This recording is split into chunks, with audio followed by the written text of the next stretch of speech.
पृथ्वीविभाण्डं गगनं पिधानं सूर्याग्निररात्रिन्दिवेन्ध्यनेन मासर्तुदर्वी परिघट्टनेन भूतानि कालः पचतीति वार्ताः।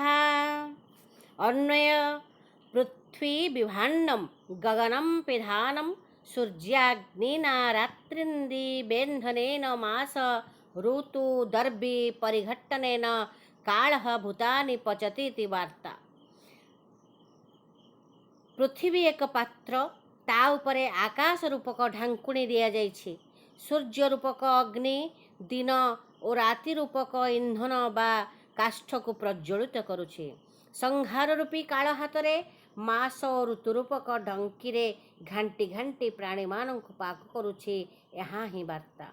पृथ्वी एक विशाल आकार पात्र, महाशून्य आकाश एही पात्र उपरे रहितिबा ढांकुणी।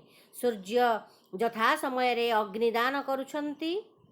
दिन और राति इंधन सदृश सही अग्नि रे दग्ध हेउछि। मास ऋतु रूपक चट्टू हातरे धरी काल प्राणीमानंको पाक करुछि। एही विश्व महाकालर रोषेईशाळ पलटिछि। प्राणीमानंकर एथिरु बाहरकू जिबार बाट नाही।